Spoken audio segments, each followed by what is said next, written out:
What's happening, people? What's happening, folks? Welcome back to the channel and welcome back to another post-match match reaction and player ratings. And in this case, the game in question is Arsenal 1, Bournemouth 2, as we have just lost in the Premier League. A damning defeat for our title hopes, a discouraging defeat for the psychology and the mental side for the players, for the manager, for everyone involved in the football club. It's been difficult for me to find the words to put together to do this. And that's how a lot of Arsenal fans are feeling at the moment, to be honest with you. And it's one of those we have to sit there, we have to reflect, and we may not have all the answers. We may not have all the answers until tomorrow, until a week from now, maybe even until, the next Premier League match, which is at the Etihad. And I know we're bypassing. We have a midweek game in the Champions League against Sporting to qualify for the semifinals of the Champions League. But right now, all eyes are on the Premier League. This one is too fresh, and we're already looking to next week against Man City at the Etihad to see, if we really are going to get over the line in this Premier League title race or not. Ladies and gentlemen, before we properly and fully get into it, again, this is CJ from the Gunners Corner with another post-game match reaction and player ratings. And if you can do us a favor, like and subscribe to the channel, it really, really does help us out as we are continuing to try and grow and expand. And we're here, win, lose or draw, we are here to talk about it. So let's talk about it. And there are some uncomfortable conversations that need to be had. And I think it's that time, to talk about it. Um, you know, whether you're Arteta in or Arteta out, we sat here for a long time, and I've never been Arteta's biggest fan. I've even said Arteta out over the recent years, but now, we're at a stage this season where I said I'm going to let the season play out. I'm going to try and be patient, and I'm going to see if this guy can get us over the line for the fourth title race in a row, and see what we can do, and wait out the season, not be reactionary, not be emotional. But whether you're Arteta in or Arteta out, right? After what we've seen today, and not just today, the way we've been performing all season after what we're seeing today, you can't help but be worried and more than concerned. And for those who are Arteta out, would be justified. At this moment in time, we're in April. Arteta statistics for performances for Arsenal Football Club in April are already damning and scary as it is, right? This is the part of the season where we tend to crumble traditionally under Arteta. And for the Arteta truthers, for those who are, Arteta in and have faith in the guy still, you may want to look away because there's going to be no hiding place for you guys come the end of the season if we don't win anything. Like I said, whether you're Arteta in or Arteta out, you cannot be enjoying what we're seeing at the moment. You really cannot. And we all want the best for the football club. We all want Arsenal to prosper and to succeed. And so those who are saying Arteta out, they're not negative. They're not, you know, trying to be controversial. It's genuinely, if for those who care about the football club, it's for the benefit of the football club. We're not Arteta FC. We're Arsenal FC. We want the best for our Arsenal Football Club. And if Arteta is not the guy, then Arteta is not the guy. This is the fourth title race in a row, and we look like we're on the verge of crumbling again. And you cannot sit here and say, it's not about being right. For those who are Arteta out and Arteta doesn't get us over the line and he flops again this season, it's not about being right. We all want the best for the football club. We all want Arsenal to win. If Arsenal win the league and Arteta's the manager, then he gets all the praise. So be it. We'll all be there. We'll all be celebrating and enjoying it together. But if we don't, and he bottles it again, and we get it wrong again, those who are saying Arteta out, you don't get any extra credit or praise for being right, and saying that he's not the one. You don't get any extra credit or praise from that. What does that get us as Arsenal fans? As Arsenal fans, that gets us absolutely nowhere because we want the best for Arsenal Football Club. It's Arsenal Football Club that we support. Whether the manager's here pre Arteta or post Arteta, whoever's in charge, it's not about the manager. It's not about any individual player. It's about us supporting the football club. And that's what we want. We want the best for the football club. If Arteta can't be the one, then he's got to go. It's as simple as that. I sat here last week and I defended Arteta and said that, for his team selection in the FA Cup, it was not the manager's fault. The players let us down in that one. I defended the manager and said, look, we have to rotate. We can't keep going with our strongest 11 in each and every competition from now till the end of the season with many games left. We're going to burn our players out. We have to be precise. We have to pick and choose and be take the calculated risks when to rotate our side. And that was the FA Cup. Now we're in the Premier League and in the Champions League. That's our bread and butter. Our best team has to start in those games. And so he needed to rotate in the Southampton game. And it cost us. And that for me was the players. The rotated players who came in let us down in that one. But this in the Premier League against Bournemouth, if you're going to rotate your team and if you're going to pull our players out of international break, and if we're going to come back and play in our priority competitions like Bournemouth in the Premier League, a league that we're trying to win, and that's what we produce, that, ladies and gentlemen, is unacceptable. To go out and put that kind of performance in and we still lose, that is solely on the manager. What kind of football are we watching at the moment? You don't even have words for it. It's scary. It's dreadful. It's shameless. It's shame. Like the fans booed off the team at the end of the game, and you have to say that that's justified, right? Because what are the fans going to watch? We put a team out there, and Arteta sets the team up to go out and try and win games of football, or at least that's what you would think. But what you watched today, we're at the Emirates Stadium against a mid-table team. We're top of the league. Did that look like a team to you guys that wants to go and win the Premier League? That says, hey, we're 9 points clear. We want to go 12 points clear before Man City plays. Does that look like a team that was set out to want to get the 3 points today? Who looked like the team that was top of the league, Arsenal or Bournemouth? And that for me is the concern. And like I said, whether you support this manager or not, you cannot tell me at this moment in time that you're enjoying watching Arsenal Football Club play. I have no questions or qualms with the performances so long as we get over the line and so long as we win the league. I've always said that. But if what we're seeing at the moment is not getting us results and therefore we don't go on to win major honors, then there's questions to be asked. Then the manager is under the hot seat and he's got to go. It's as simple as that, you know? If we're watching this football and it's not turning out results and it's not winning us trophies, it's unacceptable and he's got to step down after 6 years in the job. This football, for all these players to be playing this poorly, right? It's a consequence ultimately of the leadership and who's in charge. In any corporation, in any walk of life, right? Any work environment, if you're a manager, if you're a team lead, and your team under you was not performing, if your colleagues, and I say colleagues again, if you're a team lead and you have a group of staff members, right, that are working under your stewardship and under your leadership, and they're underperforming collectively together, who's accountable? Always. It's the manager, right? Whether the team themselves are the ones that are going and performing, right? That staff members, that group of staff that you have under your leadership, if they're going out and they're underperforming or they're making mistakes or they're, costing the company due to their poor results or their poor performances, who's accountable? Who are the higher ups going to look at? The higher ups are going to look at the manager or the team lead and say you're accountable for what's happening within your team under your leadership and under your stewardship. And it's the same thing for Mikel Arteta. One too many players out there on the pitch are underperforming, and if that's happening, right, this is not just a one-off. Like I said, numerous players are underperforming at this moment in time, and that's under this manager, and that's not a coincidence. If it's a one-off, if it's two players, playing poor, sure, I understand.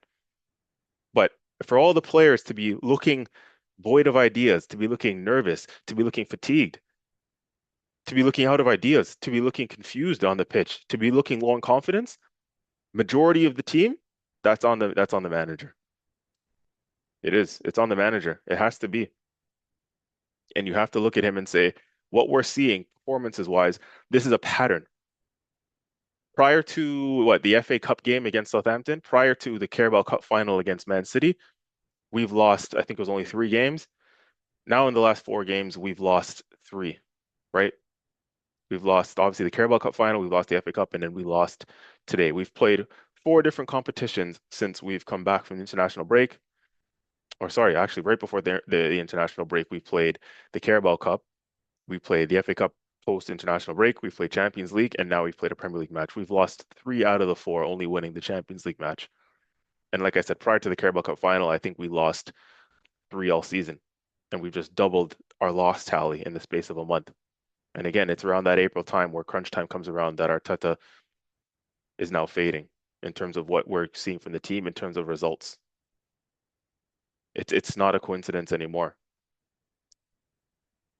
It's it's a disgrace if I'm being honest with you. It's disgraceful what we're seeing, not just performance wise, but again the results, right? When it really really counts.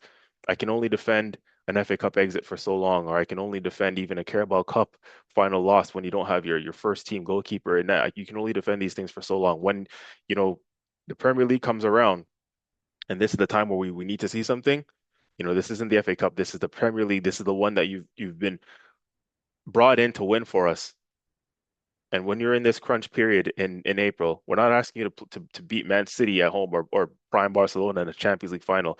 We're asking you to play Bournemouth at home at the Emirates to go out and try and be positive to try and win the game. And this is what we're doing. The team looked, this was the worst performance of the season today. The team played scared.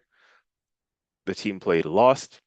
The team played void of ideas. And if it's one person, sure, but if it's majority of the team, the style of play, that's on the manager. Why does the keeper have the most touches?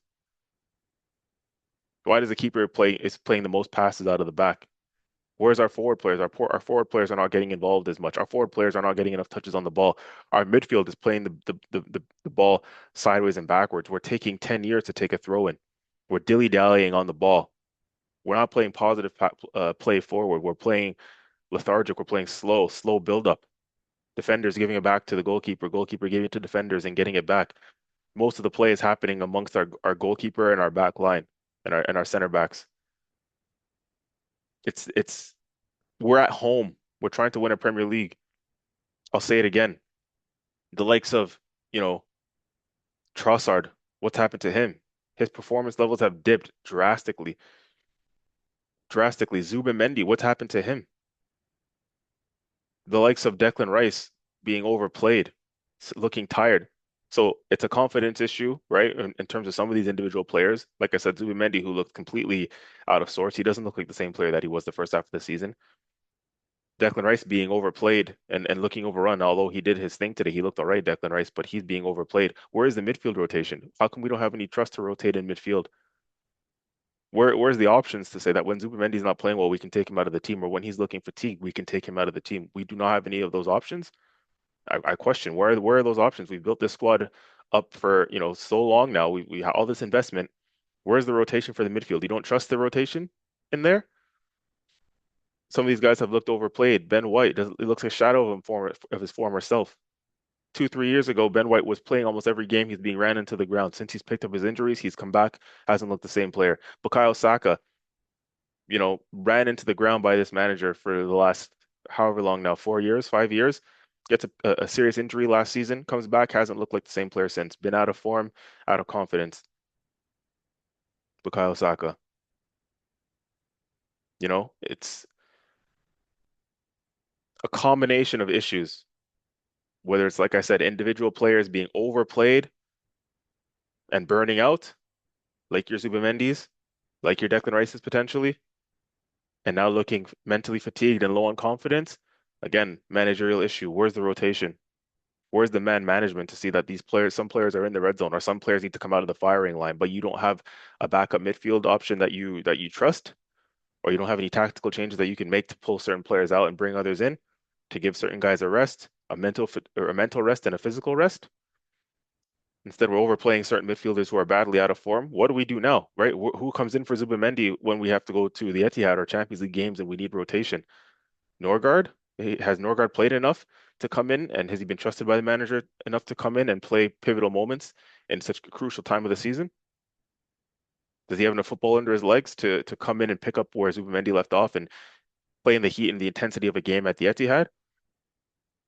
Is he even of the quality level? And then at that point, you ask the question, is was that signing even good enough then for a guy to come in the squad who we need to trust in a title race in Christian Norgard? Is he better than what we previously had at Jorginho? Is Zubimendi better than Thomas Partey? Not what we're seeing at the moment. And is that because Zubimendi's a bad player? No. Again, he had a brilliant first half of the season, but his first season in the Premier League, probably doubling the amount of games he has to play. And where's the rotation for him? You know, have we managed him well up to this point? We've seen Pep Guardiola, sit the likes of a Kevin De Bruyne for a good amount of the first half of previous campaigns, right? And that's to manage his minutes, right? Load management. But in the second half of the season, when he really needed Kevin De Bruyne down the stretch, he doesn't come out of the starting line, and Pep will play him more, and he'll play him in the important games. Why? Because he managed him well throughout the course of the campaign by sitting him in the first half of the season or making him come off the bench more in the first half of the season. De Bruyne may not have liked it, but he's had to do it in order to last the marathon of the campaign. And some of these players, maybe we burned out too early by overplaying them. Again, I go back to Zubimendi looking like a prime example. And who's that down to? Well, the person who's been managing him or not managing him and managing his minutes, managing his mental and physical state. Some of these players, by the time now we've hit April, are burning out. Again, Trossard looks like a shadow of himself. Why? Saka not looking the same player in attack. Why? Why can we not get the best out of our attacking players? Anyways, let's get into the player ratings, people. I've said enough there. Let's get into the player ratings. Um, Declan Rice in goal. Declan Rice in goal. See, I'm all over the place. David Raya in goal. Dilly-dallying on the ball. We saw Kepa do it in the cup final. And again, when these players are playing like this, do you say, "Wow, you're a poor player. You're void of ideas. You look lost out there." Is that now the players, or is that an managerial instruction for the way we're playing? Because it's now again in the cup final, Kepa standing on the ball, dwelling on the ball, dilly-dallying on the ball, and we saw it again today against Bournemouth. We saw David Raya do the exact same, dwelling on the ball for a little bit too long, taking a sweet time when the initiative is an incentive is for us to go and win the game, but you're playing with the ball in your own box, sitting on it, standing on it, dilly-dallying with the ball, playing stupid passes when our players are getting closed down, right? Zubimendi with a man literally on his ass, and we're giving him the ball, and he has to do something with that, right? That's instruction from the management. Surely these players are smarter than that. David Raya, we love him. He's world class as a goalkeeper. But again, today a lot of dwelling on the ball, playing out of the back. Um, and yeah, simply just he looked like what's on display from the whole team at the moment, which is, you know, lacking confidence, looking void of ideas, dwelling on the ball for a little bit too long. It just screams like a team that again literally just looks a little bit lost on what to do at the moment and where to go and how to go about it, not taking initiative. Um, so for me, David Raya, I'm going to give him a. He wasn't at fault per se for the goals, but I'm going to give him a six. I'm going to give him David Raya a six. Not his greatest today, and that was mostly with his on the ball play. Ben White, poor. Switched off for the goal. Again, what has happened to Ben White? Looks like a shadow of himself at the moment. I think again that's down to the fact that some of it I feel really sorry for him for because again we've overplayed him over the years. He's put his heart and soul in for this club and he's run himself into the ground even when he's been playing half injured in 22-23 season or 23-24 season when he's literally had to play all of it, all day, every day, every game in the Premier League. We had no proper backups for him. At those times, the likes of Cedric were his backup. And he was the only one that we can trust. We burned him into the ground. He's been picking up injuries ever since. And again, come back, doesn't look like the same player. Defensively, not switched on. Between him and Madueke losing their man and not communicating properly for the first goal. Ben White's been doing a lot of ball watching lately.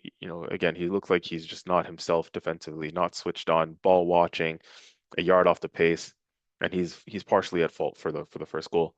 Um, it's inexcusable switching off like that, and it's not for the first time in recent games for Ben White. Um, I give Ben White a three. Saliba, um, Saliba didn't have too bad of a game, but again, part of a team that's just dwelling on the ball, playing slow out of the back, looking void of ideas, not really thinking to go forward. You just give Saliba a standard five. And to be honest with you, I'm going to give Gabriel the same. Gabriel had a chance to run in through on goal late in the second half. He's in the striker's position. Just kind of goes to show the panic stations that we're in at the moment. We're all over the place. You have our center back, desperately popping up in a center forward's position to try and score. Um, got caught out. Sorry, not caught out, but their defender cleared it in the end when it looks like he was through. The defender got a last ditch tackle in, and Gabriel, the chance goes begging. What he was doing in that position, again, I'm not sure. It just shows the game state at the moment. With Gabriel, for me, he also gets a standard five. Yeah. Um, Center backs weren't mainly at fault for our loss, in my opinion. But again, not we conceded 2 goals, we lost the game. Miles Lewis Skelly, I think he actually, for the most part, had a decent game, but he was partially, the reason that Krupi scored the first goal, switched off at the back post, didn't follow his man. I know Ben White and Madueke were the main culprits for the left back getting the ball into the box in the first place and not tracking and not communicating.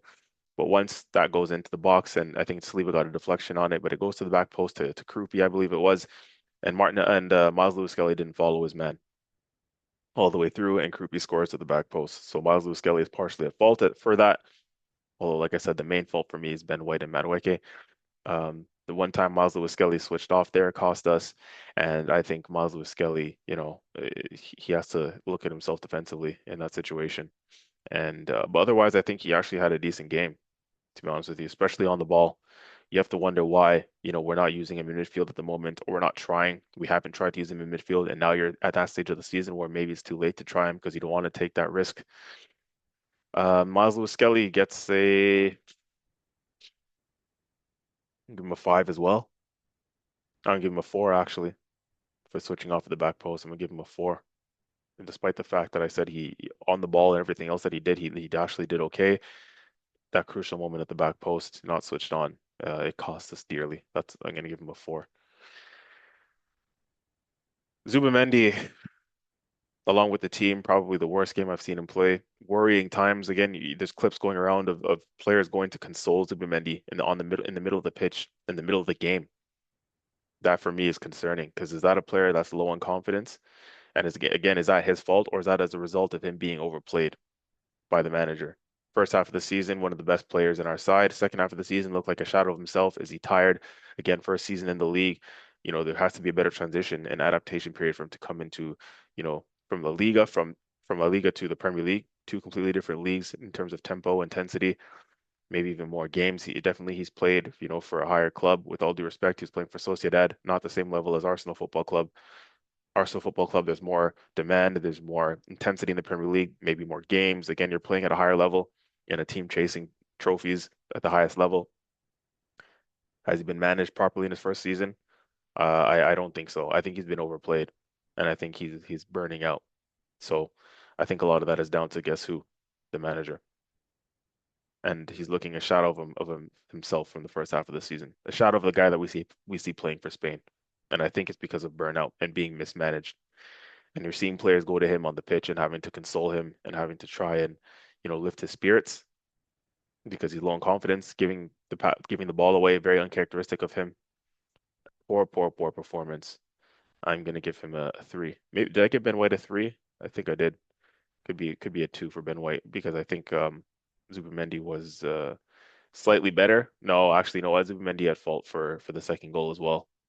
I believe it was when we're I think it's their guy Scott who goes in on goal um, too easily. Anyways, listen, Zubimendi, yeah, it's poor from him, so he gets a 3.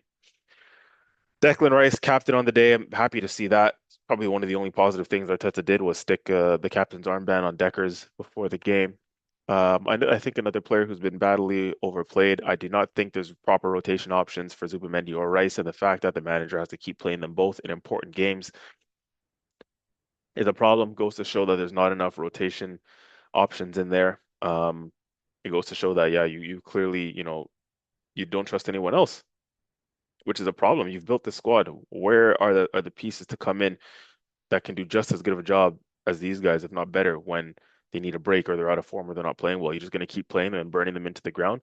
And Declan Rice, he had a decent game today because he looked like one of the few that was trying. He tried to get a couple shots off, tried to drive the team forward as he always does, but wasn't enough, and he's not progressive enough at the moment, right?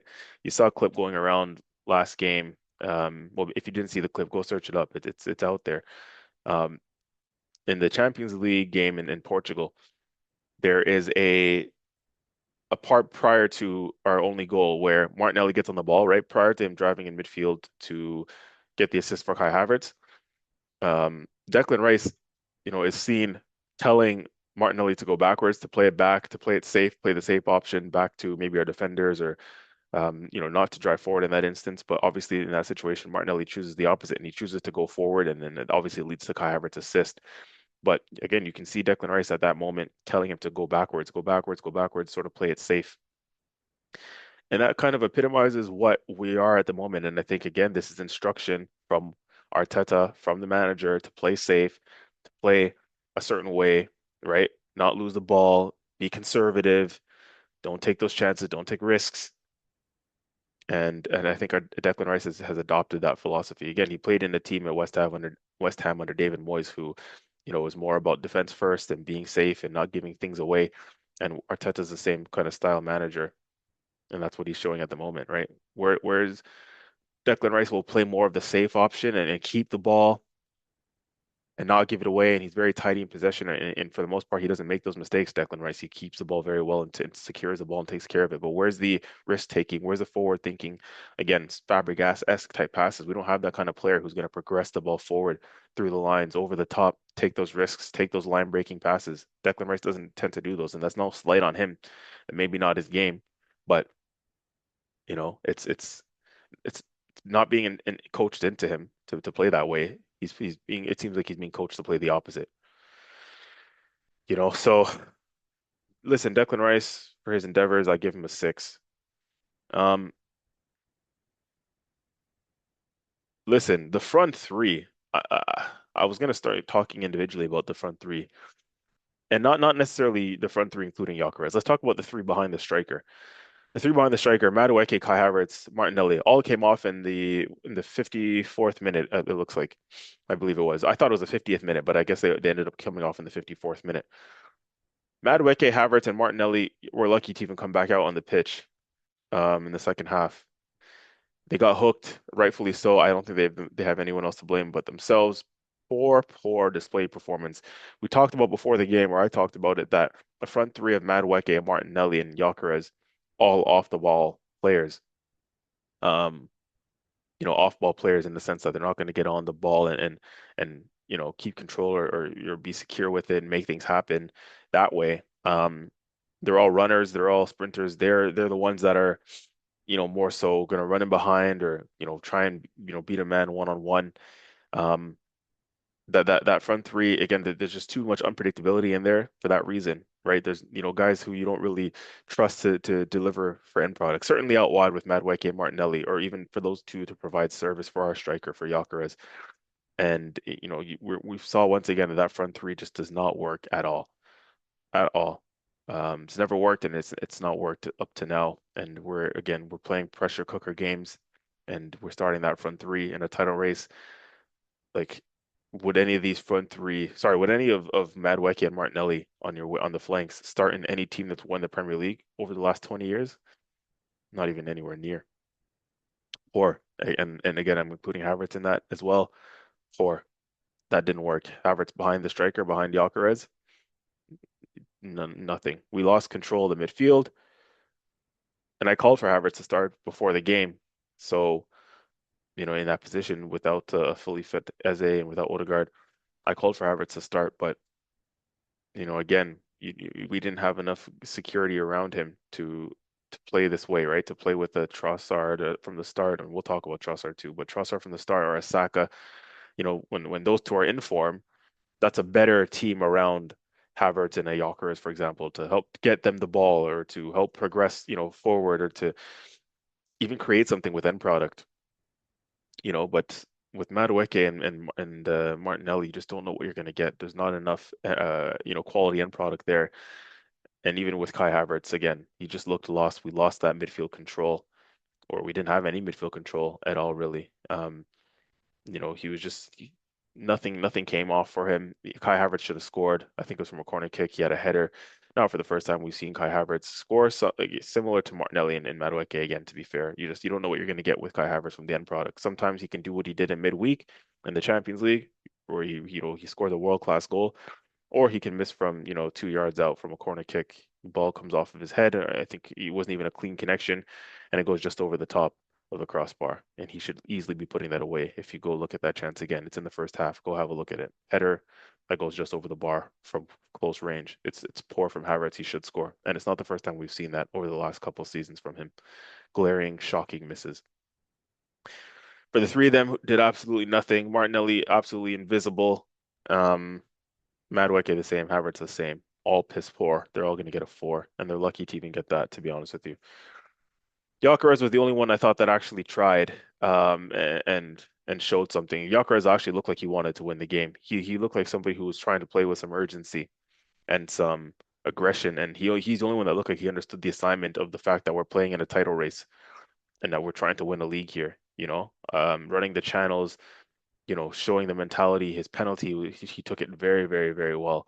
Very clean, sharp finish. He's one of the best ball strikers around at the moment, Gyökeres, especially from the set piece situations or dead ball situation from a PK.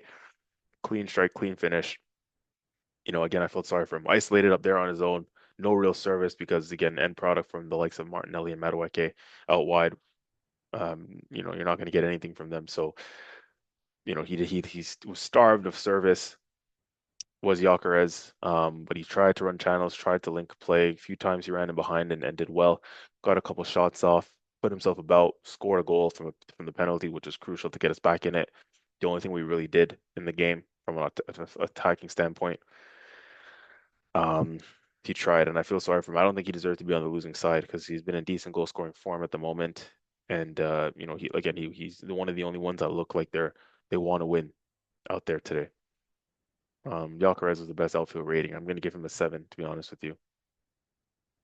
Um, the bench, let's see, Eze came on 54th minute, getting up to speed. He'd been out for weeks because of an injury, um, but didn't do anything really when he came on.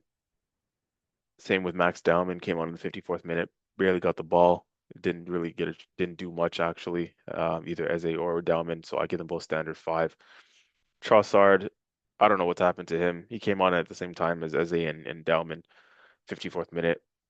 Trossard just poor, which is worrying at the moment because when we're going to go to the Etihad next, and we're looking for attacking players to give us a spark.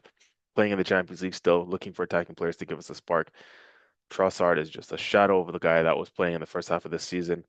What's happened to him? Again, is this a coincidence, or all these players who we once upon a time trusted are now out of form? Is that a coincidence, or is that again the manager, right? If it's a one-off, if it's one player, sure, but if it's a collective, you can't just call that a coincidence anymore. What's happened to Trossard? I have no idea.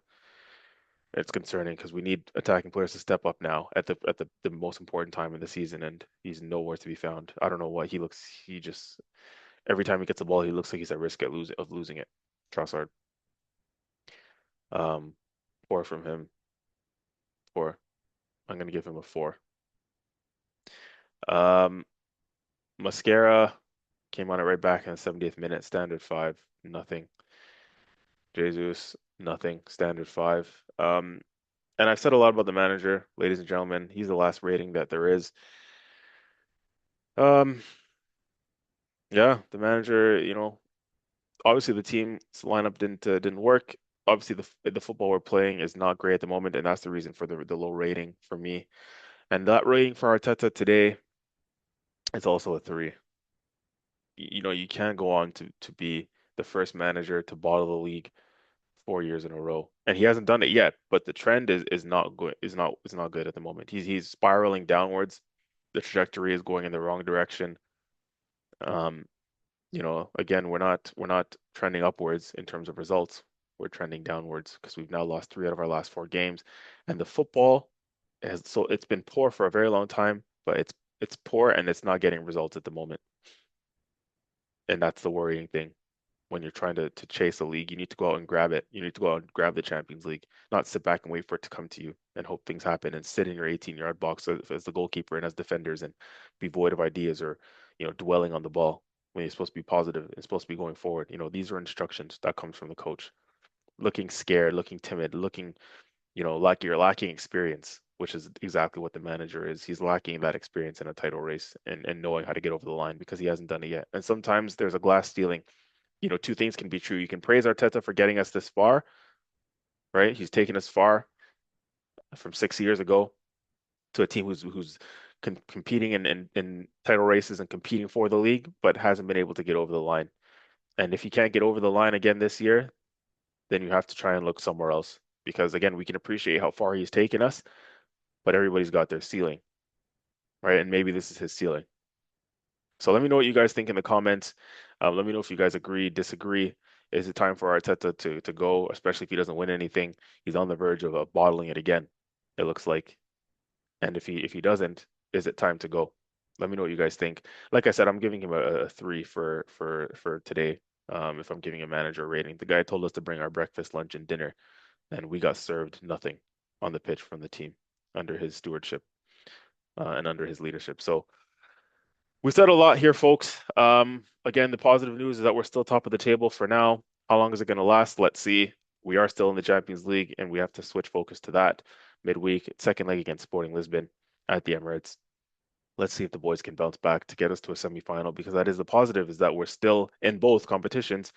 However, we need to address warning signs and call out the warning signs when they're there before we hit rock bottom. We're trending towards rock bottom, and we need to make sure we have therapy sessions and talk about it and discuss what's going on before rock bottom actually gets there. Because before we know it, we could lose first place in the league and slip to second, and then we can be out of the Champions League if these things aren't addressed. So players, management, the club, everybody involved has to look at themselves in the mirror and figure out what the hell is going on, because this is not working at the moment. Arteta's gonna have to. This is where he's gonna earn his money, to be honest with you. So listen, this has been CJ from the Gunners Corner with the post-match reaction and player ratings. We are where we are, but we have to look forward.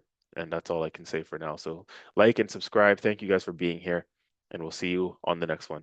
Take care. Bye bye.